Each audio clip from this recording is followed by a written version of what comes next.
오늘 은혜의 지경을 넓히소서 두 번째 시간으로 내가 지금까지 지내온 것은 이라는 말씀의 소제목으로 주의 음성을 함께 들었으면 좋겠습니다. 여러분, 믿음이라는 것은 무엇일까요? 믿음, 우리 교회 안에서 가장 많이 사용하는 단어 가운데 하나가 크게 두 가지라고 볼 수 있을 것 같아요. 우리가 오늘 다루는 바로 은혜라고 하는 단어, 은혜 받았습니다. 은혜 받았습니다. 은혜 참 많이 사용하는 단어 중에 하나죠. 또 하나가 믿음이라는 단어입니다. 믿음이라는 것은 무엇일까? 무조건 믿습니다 라고 한다고 해서 믿음이 좋다라고 여러분 말할 수 있는 것일까? 자, 여러분, 무조건 믿어서는 결코 안 되는 것입니다. 무조건 믿는 그런 믿음은 자칫 잘못된 길을 걸어갈 수도 있습니다. 여러분, 양은 자기 목자의 음성만 듣고 따라가야 되잖아요. 그런데 자기 목자의 음성이 아니라 다른 엉뚱한 소리를 듣고 따라가면 전혀 다른 엉뚱한 길로 갈 수 있는 것이죠. 그래서 여러분, 신앙생활하는 성도들은 반드시 알아야 할 것은 바로 알고 바로 믿어야 한다라고 하는 것입니다. 그래야 올바른 믿음의 길에서 벗어나지 않을 수가 있어요. 그래서 믿음은 여러분 중요한 두 가지 성결 요건이 필요해요. 올바른 신앙생활을 위한 중요한 믿음의 두 가지 근거라고 있는데요. 그래서 여러분, 올바른 종교, 올바른 신앙이라고 한다면 이 두 가지가 분명히 해답이 돼야 돼요. 답이 주어져야 돼요. 그것은 뭐냐? 내가 믿는 신앙의 대상이라는 분, 그분은 과연 누군가? 여러분, 내가 믿는 분이 누군지도 모르면서 무조건 믿을 수는 없잖아요. 근데 여러분, 우리나라의 무속신앙은 어때요? 내가 믿는 믿음의 신이 누군지 몰라요. 그냥 믿는 거예요. 그래서 아무에게나 비나이다, 천지신명께 비나이다. 이게 우리나라의 토속신앙의 종교 아니었습니까? 하늘신이든 땅신이든 바위신이든 나무신이든 어떤 신이든 간에 우리 조상들은 그렇게 빌며 살아왔던 우리 조상들의 소위 토속신앙, 샤머니즘, 애니미즘, 토테미즘, 이런 무속신앙의 일종들인데요. 여러분, 올바른 신앙은요, 믿음의 대상이 분명해야 합니다. 두 번째는 여러분, 올바른 신앙생활을 위해서는 무엇을 믿고 있는지, 그리고 그것을 왜 믿어야 하는지, 이것이 여러분 분명해야 합니다. 이것은 곧 믿음의 내용이 무엇인지, 믿음이 왜 필요한지, 믿음의 필요성에 대한 질문이라고 볼 수 있죠. 그래서 여러분, 올바른 신앙은 이 크게 두 가지를 여러분 충족해야 돼요. 다시 한번 정리해 볼까요? 내가 믿는 믿음의 대상은 누군가? 그것이 여러분 분명해야 됩니다. 무조건 믿으면 안 됩니다. 또 하나는 무엇을 믿어야 하는가? 그것을 왜 믿는지, 이것에 대한 분명한 답을 찾아야 하는 것입니다. 여러분, 호세아 선지자라고 하는 구약의 선지자가 있는데요. 이 호세아 선지자는 과거 뽕나무를 키우던 농부 출신이거든요. 그런데 그가 하나님의 부르심을 받은 이후에 호세아 6장 3절에 보시면 이런 말을 했어요. 그러므로 우리가 여호와를 알자. 힘써 여호와를 알자. 하나님을 믿는데 무엇해서 믿자고요? 알고 믿자는 것입니다. 바르게 알자는 거예요. 그러니까 예수님의 제자 가운데 수제자 베드로가 있죠. 그 베드로도요, 베드로후서 3장 18절은 뭐라고 이야기하던가요? 오직 우리 주 곧 구주 예수 그리스도의 은혜와 그를 아는 지식에서 무엇해 가라고요? 자라가라고요. 여러분, 신앙은 올바로 알고요, 올바른 지식에서 자라가야만 하는 것이에요. 뿐입니까, 여러분? 사도 바울은 제자 디모데에게 13절에 보면 이렇게 권면했어요. 내가 이를 때까지 읽는 것, 권하는 것, 가르치는 것, 그것에 전념하라 라고 말을 했어요. 그래서 신앙생활도요, 바르게 알기 위한 노력과 공부가 필요해요. 공부가 필요해요. 여러분, 이후에 우리 교회 좋은 바이블 스터디가 개설되게 되면 여러분은 신앙의 바른 지식을 위해서 또 하나님을 바르게 알아가기 위한 노력의 일환으로 함께 하나님의 말씀을 공부할 수 있는 기회가 이후에 여러분들과 함께 주어졌으면 좋겠다 하는 바람이 있습니다. 자, 여러분, 이처럼 믿음이라는 것은요, 무조건 믿는 것이 아닙니다. 믿으려면요, 같이 할까요? 제대로 알고 제대로 믿어야 합니다. 여러분 믿으십니까? 제대로 알고 제대로 믿는 것이 중요해요. 왜 우리가 십자가에 죽으시고 부활하신 그 예수를 믿어야 하는가? 여기에 대한 분명한 해답을 우리가 가져야 하지 않을까요? 여러분, 우리가 예수를 믿어야 하는 이유, 십자가에 죽으시고 다시금 부활하신 그 예수를 믿어야 하는 그 중요한 이유는 우리의 구원 때문입니다. 우리의 모든 죄를 사함받기 위해서 그 예수를 믿어야 하는 것입니다. 여러분, 사람들은 저마다 자신의 지은 죄에서 노임을 받고 자유함을 얻고 싶은 마음들이 그의 내면 가운데 모두가 있습니다.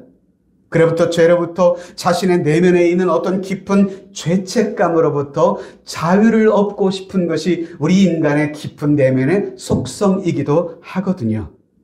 여러분, 오늘 말씀은요, 올 한 해 우리의 표 중에 지경을 넓히소서가 아니었습니까? 1월달 한 달은 넓혀야 할 지경 가운데 기도의 지경을 넓혀달라고 우리가 말씀을 함께 들었다면 2월 한 달은 지금 우리가 넓혀야 할 지경 가운데 은혜의 지경의 시리즈를 함께 말씀을 두 번째 시간으로 보고 있습니다.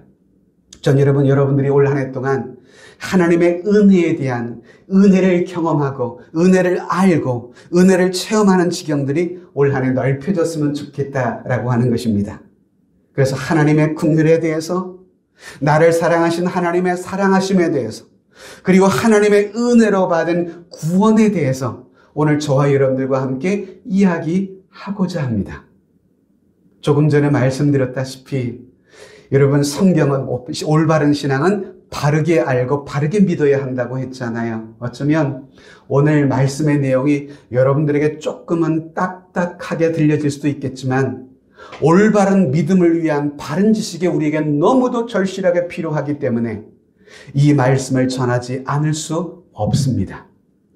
이 믿음의 지식에서 잘못되어지면 이단에 빠질 가능성이 너무도 많거든요. 그래서 올바른 지식이 우리의 신앙생활에 얼마나 소중한지를 여러분 알아야만 하는 것이죠.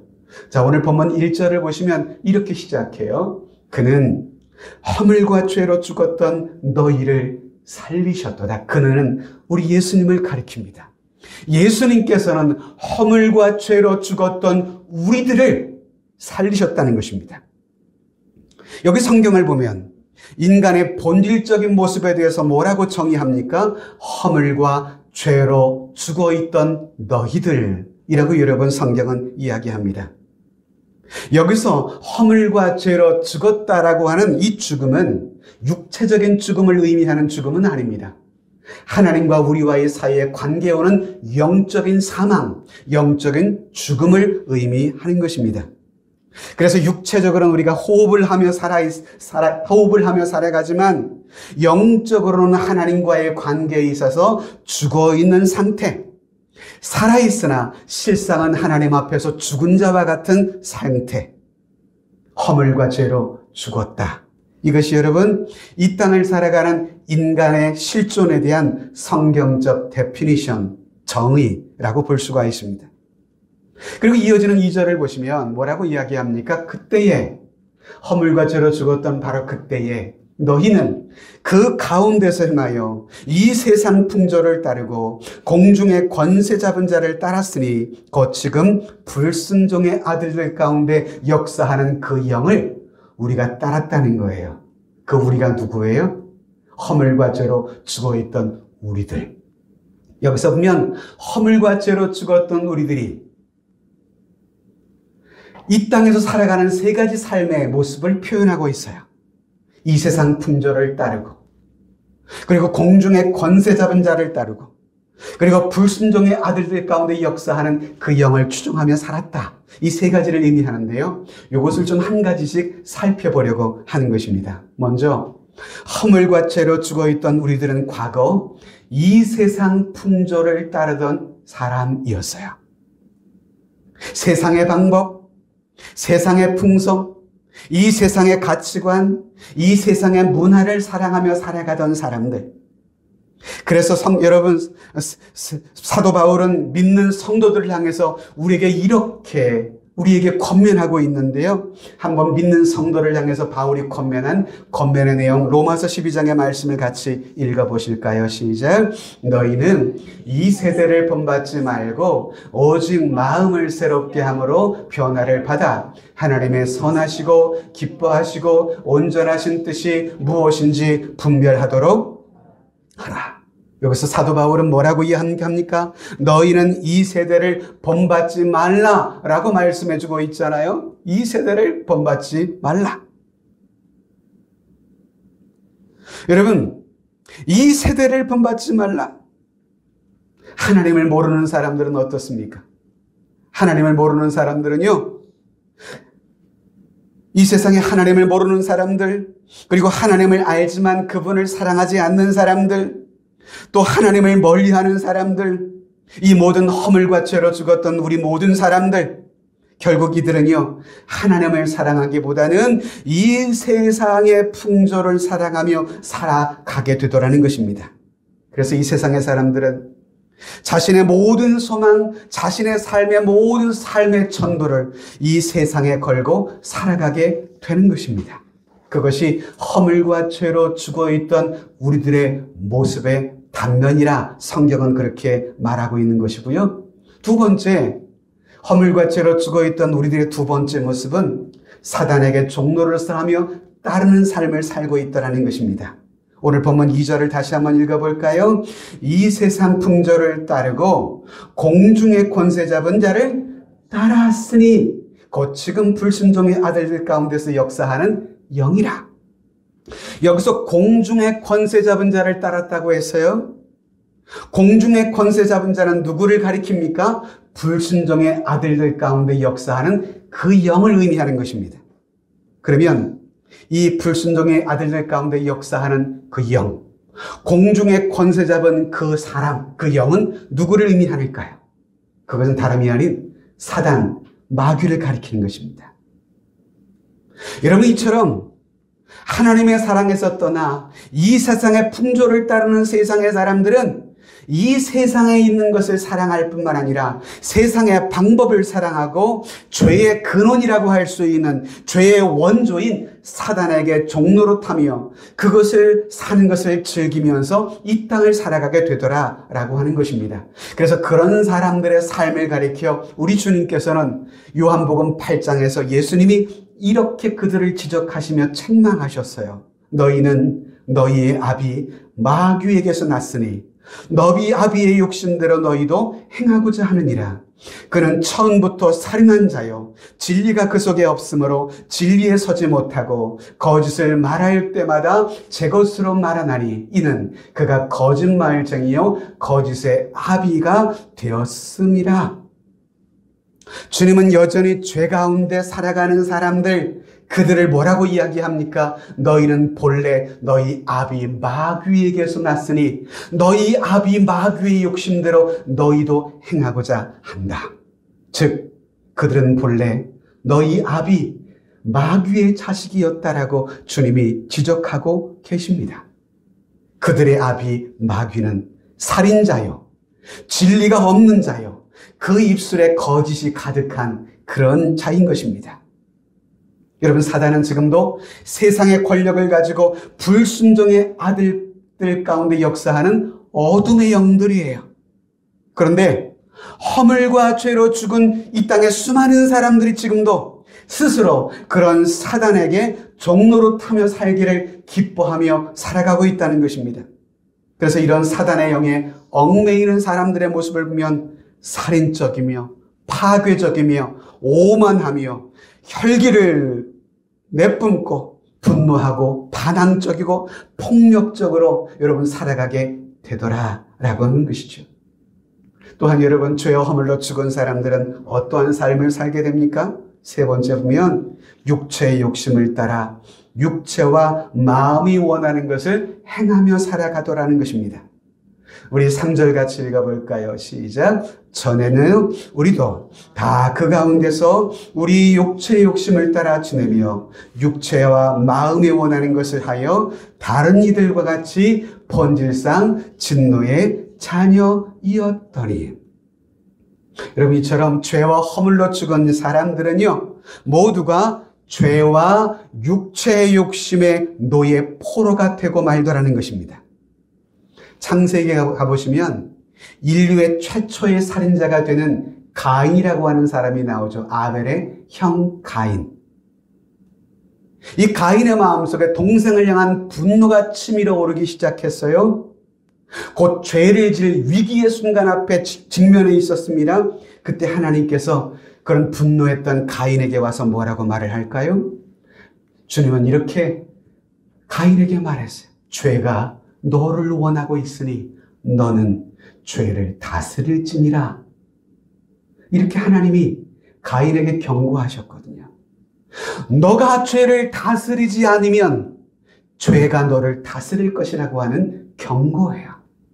그런데 가인은 결국 그가 죄를 다스리지 못하고 죄가 그를 다스림으로 인류 최초의 살인자가 되는, 여러분, 오명을 받고 말지 않았습니까, 여러분? 인간들이 하나님을 잃고 하나님에게 반항하고 하나님을 멀리 떠나며 살았을 때에 죄가 그를 지배하고 죄가 그를 지배하니 인간의 마음과 생각은 결국 육신과 정욕에 사로잡히게 되더라는 것입니다. 그래서 성경은 인간은 생각하고 계획하는 것마다 죄악을 계획하고 생각마다 하나님과 결국은 원수가 되고 말더라 라고 이야기하는 것이에요. 창세기 8장 21절에 보면 이렇게 죄에 빠진 인간들의 모습을 성경은 기록하고 있잖아요. 8장 21절 같이 읽어볼까요? 시작. 이는 사람의 마음이 계획하는 바가 어려서부터 악함이라. 악함이라. 전 참 놀라는 것이요. 우리 아이를 부모님들이 다 키워봤잖아요. 부모는 가능하면 아이를 착하게 정말 실력 있는 아이로 키우고 싶어 하죠. 근데 여러분, 아이는 가르치지 않아도 잘하는 것 있어요. 거짓말을 잘합니다. 이상하게 거짓말을 잘해요. 한 4살, 5살 되면 미운 말을 사기 시작해요. 가르치지도 않았어요. 싫어, 안 해. 뭐 이런 말부터 먼저 해요. 예, 알겠습니다. 이런 말 먼저 안 배워요. 가르치지 않아도. 어쩌면 우리의 마음속에는 죄악의 심성을 보여주는 한 단면이 아닐까 하는 생각도 해보게 되는데요. 자, 어쨌든 여러분, 불순종 가운데서 역사하는 악한 영인, 공중의 권세 잡은 자를 우리 여러분 죄인들은 따라가게 되고 사단을 무의식적으로 추종하게 되더라 이 말입니다. 그래서 육체의 욕심을 따라 지내며 육체와 마음에 원하는 것을 하며 살게 되는 것입니다. 그래서 허물과 죄로 지은 인간을 3가지로 설명했잖아요. 조금 전에 이 세상의 풍속을 따른다, 사단에게 종노릇하며 살아간다, 육체의 욕심을 따라 살아간다. 이 3가지가 허물과 죄로 죽은 사람들의 삶의 모습이라고 설명하면서 3절을 보면 이들의 모습을 이렇게 결론을 내리잖아요. 다른 이들과 같이 결국 이러한 사람들은 본질상 어떤 사람이 됐다고요? 진노의 자녀가 되어버렸다라고 성경은 정의하고 있는 것입니다. 하나님 앞에 우리는 결국 우리와 죄와 허물로 죽고 세상의 삶을 살아가므로 하나님 앞에 결국 본질상 진노를 받을 수밖에 없는 자녀가 되고 말았다라고 결론 짓고 있는 것입니다. 인간의 삶의 모습이 너무도 기막힌 운명에 놓인 것 같잖아요. 하나님 앞에 진노를 받을 수밖에 없는 사람. 자, 그렇다면 우리에겐 소망이 없는 것일까요? 아니요. 하나님 앞에 진노의 자녀가 되었지만 그럼에도 불구하고 우리에게 소망이 있습니다. 그것은 무엇일까요?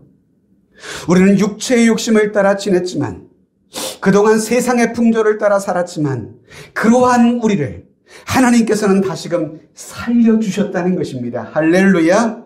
하나님께서 우리를 구원해 주셨다는 것입니다. 그래서 우리에겐 소망이 있는 것입니다. 그렇다면 하나님께서 저와 여러분들을 왜 다시 살려주셨을까? 무엇 때문에 우리를 죄와 허물로 죽은 우리를 다시 구원해 주신 것일까? 4절 말씀을 여러분 같이 보실까요? 시작. 긍휼에 풍성하신 하나님이 우리를 사랑하신 그 큰 사랑을 인하여. 여러분 4절 사실 우리 한글 번역에는 이 긍휼이 앞에 한 단어가 빠져 있어요. 이 but, 그러나라는 단어입니다. 그러나 비록 인간이 앞에서 보았듯이 인간이 허물과 죄로 죽어서 하나님 앞에 본질상 진노를 받을 수밖에 없는 자녀가 됐고 세상과 사탄과 욕심 속에 빠져 죽을 수밖에 없는 존재이지만 그러나 긍휼에 풍성하신 그 하나님이 우리를 사랑하신 그 큰 사랑을 인하여 우리를 다시금 살려주셨다는 것입니다. 할렐루야. 여기에 우리의 소망이 있는 것입니다. 왜 하나님이 이런 우리를 다시 살리셨을까? 무엇 때문에 이런 우리 죄인된 우리들을 구원해 주셨을까? 전 크게 두 가지로 말씀을 볼 수가 있을 것 같습니다. 그 첫 번째는요, 하나님의 풍성하신 긍휼 때문입니다. 죄와 허물로 죽어 있고 세상 풍조에 사단의 종로로 타며 살아가던 우리들을 다시금 예수 그리스도의 십자가와 부활을 통하여 다시금 살리신 그 이유는 우리가 선하고 착하고 도덕적으로 살았고 의롭게 살았기 때문이 아니라 그런 죄인된 우리들을 향한 하나님의 풍성하신 그분의 긍휼 때문이라는 것입니다. 그래서 그 풍성한 긍휼로 인해서 구원이란 놀라운 은혜를 우리에게 베풀어 주신 거예요. 그렇습니다, 여러분. 저와 여러분들을 향한 하나님의 불쌍히 여기시며 마음이 없었다고 한다면, 하나님의 용서하심과 사랑을 포함한 긍휼이 없으셨다고 한다면 저와 여러분들이 어찌 이 구원을 얻을 수가 있었겠습니까? 여러분, 우리 인간의 본성을 한번 살펴보시기 바랍니다. 저뿐만 아니라 여러분 자신은 어떻을까요? 우리 인간은 참 배신하기를 좋아하고요. 변덕이 얼마나 죽을 듯 합니까? 간사합니다. 인간은 교활하고요. 욕심은 끝이 없습니다. 우리의 죄악의 본성 속에 있는 타락한 성품이 결국 가정을 파괴하고 사회를 파괴하고 관계를 파괴하고 말지 않던가요? 그러니 이러한 우리를 향한 하나님의 긍휼이 없으셨다고 한다면 우리에게 무슨 소망이 있었겠습니까? 기억합시다. 내가 받은 구원의 근거는요, 바로 저와 여러분들을 향하신 하나님의 긍휼하심에 있다라고 하는 사실 말입니다. 그저 조건 없이 우리를 사랑하시는 그 하나님의 긍휼 때문인 것입니다. 내가 이 세상에서 살아갈 때 지은 죄보다 나를 향한 하나님의 긍휼하심은 비교할 수 없을 만큼 크시다라는 것을 기억하게 되기를 바랍니다. 그래서 우리는 모든 우리가 지은 죄들을 용서받을 수 있는 것입니다. 죄로 인해 저주받았던 우리들, 하나님 앞에 본질상 진노를 받을 수밖에 없던 우리들이었지만 그런 우리가 용서를 받을 수 있던 것, 절망 중에 있던 우리가 소망이 있게 된 것, 그것은 지금도 우리에게 베푸시는 저와 여러분들을 향하신 하나님 아버지의 무한하시고 풍성하신 그분의 긍휼하심에 있다는 것, 그 은혜, 그 사랑 잊지 마시고 신앙생활을 하십시다. 그것이 우리를 구원하신 첫 번째 이유였습니다. 두 번째, 저와 여러분들을 구원하신 그 두 번째 이유는요, 우리를 사랑하심 때문이라고 성경은 말합니다. 우리 4절 같이 한번 읽어볼까요? 시작. 긍휼에 풍성하신 하나님이 우리를 사랑하신 그 큰 사랑을 인하여, 우리를 사랑하신 그 큰 사랑을 인하여. 여기서 보면 큰 이란 강조를 하고 있습니다. 그 큰 사랑. 여러분, 여기서 사랑은 사랑인데 어떤 사랑이에요? 그 큰 사랑. 여러분, 세상에는 세 종류의 사랑이 있다고 하더라고요. 어떤 사랑이냐? 첫 번째는 만약의 사랑이 있을 수 있다고 해요. 만약의 사랑이라는 것은 어떤 거예요? 만약 네가 나를 사랑하면 나도 너를 사랑하겠다라고 하는 식의 사랑인 것입니다. 내가 나한테 잘해주면 나도 너한테 잘해줄게. 내가 나한테 하는 것을 보고 나도 너한테 잘해줄지 말지를 결정할게. 이런 사랑, 이것이 만약의 사랑인 셈입니다. 두 번째 사랑은 어떤 사랑이에요? 때문의 사랑일 수 있어요. 너가 예쁘기 때문에 나는 너를 사랑할 수 있어 라는 조건적인 그런 사랑인 것이죠. 너에게 재물이 있기 때문에, 너에게 권력이 있기 때문에 내가 너를 사랑하겠다라고 하는 것입니다. 이 말을 뒤집으면 어떤 말이에요? 그런 것 없으면 너를 사랑하지 않겠다라는 말이 이 속에 내포되어 있는 사랑, 그게 때문에 사랑인 것입니다. 세 번째 사랑은 뭐예요? 그럼에도 불구하고의 사랑입니다. 네가 나를 사랑하지 않을지라도 그럼에도 불구하고 나는 너를 사랑하겠다. 너가 비록 예쁘진 않아도, 재물이 없어도, 너에게 학벌이 좋지 않고 집안이 좋지 않아도 그럼에도 불구하고 나는 너를 사랑하겠다라고 하는 무조건적인 사랑, 그것이 바로 그럼에도 불구하고의 사랑인 셈인 것입니다. 자, 그렇다면 여러분, 하나님께서 우리에게 베푸시는 그늘에 풍성하신 그 큰 사랑은 어떤 사랑일까요? 그것은 만약의 사랑도 아닙니다. 때문의 사랑도 아닙니다. 그 사랑은 그럼에도에 불구하고, 즉 조건 없이 사랑하시는 그 큰 사랑인 줄로 믿습니다.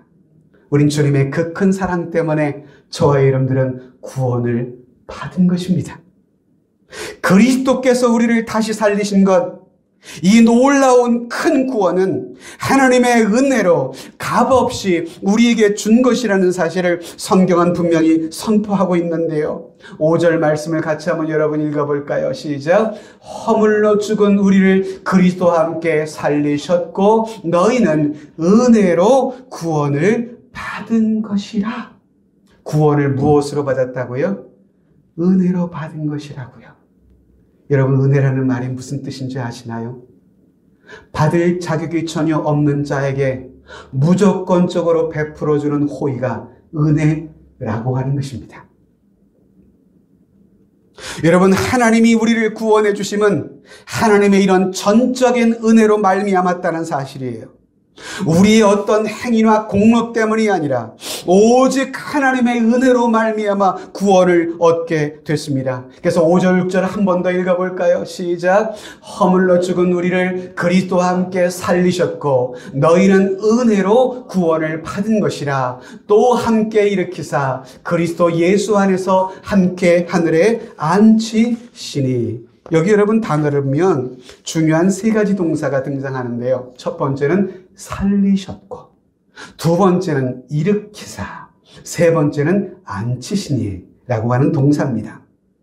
살리셨고, 일으키셨고, 앉히셨다. 여러분, 이 세 가지 동사는요, 우리의 구원을 설명하는데 아주 중요한 의미를 가진 단어들이라고 볼 수가 있어요. 여러분, 하나님은 우리의 허물과 죄에서부터 우리를 살려주셨고, 일으켜주셨고, 다시금 하늘의 영광스러운 보좌에 우리를 앉혀주셨다는 것입니다. 자, 여러분, 하나님의 풍성하신 긍휼하심, 그리고 저와 여러분들을 향한 조건 없는 하나님의 그 큰 사랑으로 인하여 허물과 죄로 죽었던, 그래서 본질상 진노의 자녀였던 우리들을 그리스도와 함께 살리셨습니다. 또 그리스도와 함께 다시 일으켜 주셨습니다. 뿐만 아니라 장차 영원한 하나님의 나라의 보좌에 우리를 앉게 해 주신다라고 하는 것입니다. 자, 여러분, 오늘 내가 주님을 믿는 거, 내가 주님을 찾아온 거, 교회를 나오게 된 거, 내가 말씀을 읽을 수 있는 마음을 가지는 거, 기도할 수 있는 마음의 다짐을 가지는 것, 어쩌면 여러분, 내 안에 내가 한 것 같지만 나로 하여금 믿게 하신 이가 내가 아니요 내 안에 살아계시는 하나님이시라라고 하는 것입니다. 그래서 주님이 말씀하시잖아요. 누구라도 아버지께서 내게 이끌지 아니하시면 내게로 올 자가 없느니라고 말씀하셔요. 여러분, 모든 것이 하나님의 은혜인 것입니다. 물론 당장 우리가 생각하면 내가 교회를 한번 나가지 이런 마음의 선택으로 나온 것 같지만 그 마음이라는 것은요, 그렇게 쉬운 게 아니더라고요. 지금은 깨닫지 못하지만 그 마음을 먹는 과정과 그 배경 가운데 나도 모르는 사이에 하나님이 일하시는 손길이 있기 때문에 그렇습니다. 하나님의 지금도 말씀을 듣는 이 모든 삶, 전 그것이 하나님의 은혜요, 하나님의 선물인 줄로 믿습니다. 8절 9절을 또 한번 읽어볼까요? 시작. 너희는 그 은혜의 믿음으로 말미암아 구원을 받았으니 이것은 너희에게서 난 것이 아니요 하나님의 선물이라. 행위에서 난 것이 아니니 이는 누구든지 자랑하지 못하게 함이니라. 즉 우리의 구원이라는 것, 그것은 우리의 어떤 행위, 우리의 노력, 우리의 힘, 우리의 공로, 우리의 선행으로서가 아니라 오직 하나님이 베푸시는 그 하나님의 은혜로만 우리가 구원을 받은 것이라는 것입니다. 내 영혼 속에 지금도 일하시는 하나님이 하신 그분의 은혜의 결과라고 하는 것입니다. 그렇습니다. 내가 지금까지 살아온 모든 삶 또한 하나님의 은혜요 선물이라는 사실을 잊지 마실 수 있게 되기를 바랍니다. 마지막 10절은요, 그렇게 구원받은 자의 삶의 모습을 우리에게 설명해 주고 있는데요, 구원받은 우리들은 이제 어떠한 삶을 살아야만 할까요? 10절을 같이 읽어볼까요? 시작. 우리는 그가 만드신 바라 그리스도 예수 안에서 선한 일을 위하여 지으심을 받은 자니 이 일은 하나님이 전에 예비하사 우리로 그 가운데서 행하게 하려 하심이니라. 여기서 보면 여러분, 우리 인간은 창조자가 아니라 피조물이라는 사실을 분명히 선언하고 있습니다. 우리는 그가 만드신 바라. 우리는 창조자가 아닙니다. 창조주에 비해서 피조된 피조물인 것입니다. 성경은 그런 인간에 대해서 무엇을 위해서 지음받았다고 이야기합니까? 예수 안에서 선한 일을 위하여 지음을 받은 자리라고 말씀하고 있습니다. 우리가 구원을 받은 그 이유, 그것은 예수 안에서 선한 일을 하기 위하여 선한 일을 하며 살아가도록 저와 여러분들을 구원하셨다는 것입니다. 여러분, 예수 믿는 자들이 세상에서 행하는 선한 일은 구원의 조건이 아닌 구원을 받은 자의 삶에 나타나야 할 삶의 열매인 것입니다. 저는 여기에 캐톨릭과 우리 기독교의 분명한 차이가 있어요. 캐톨릭은 선행이 구원의 조건으로 그들은 말합니다. 근데 우리 기독교는 선행을 그렇게 생각하지 않습니다. 여러분, 오직 구원은 무엇으로만 받았다고 했어요? 하나님의 은혜로만 얻어요. 우리 인간의 선행은 구원을 받은 자로서의 삶에 나타나는 열매이지 그것이 여러분 구원의 조건이 될 수는 없어요. 왜?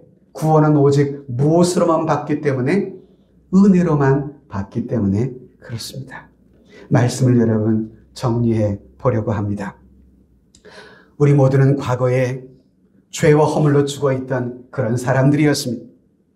그런 우리들, 하나님 앞에 진노의 자녀가 되었고 하나님과 원수되었던 그런 우리들을 우리 하나님은 포기하지 않으시고, 그리고 사랑하시는 그 하나님의 사랑으로 인해서 우리는 새로운 생명을 예수 안에서 얻게 됐습니다. 그 하나님의 풍성하신 긍휼과 하나님의 그 놀라운 큰 사랑으로 인해서 구원을 받아 하나님 나라의 백성이 된 사람들입니다. 이 모든 것이 우리의 행위와 공로 때문이 아니라 오직 누구의 은혜로 말미암은 것이라고요? 하나님의 은혜로 말미암은 것이라고요. 그래서 우리는 자랑할 것이 우리에게 있지 않습니다. 모든 것이 다 주의 은혜이고 나를 구원하신 하나님 앞에 감사하며 살아갈 뿐인 것이죠. 사랑하는 믿음의 가족 여러분, 올 한 해 나를 사랑하시는 그 하나님의 그 큰 사랑을, 나를 긍휼히 여기시는 하나님의 그 놀라우신 긍휼하심을 늘 체험하고 누리고 경험하며 올 한 해 지경을 넓히소서라고 기도할 때마다 여러분들의 삶에 더욱 다양하고 풍성한 은혜의 지경들이 넓혀질 수 있는 그런 복된 한 해가 되실 수 있기를 주님의 이름으로 축복합니다.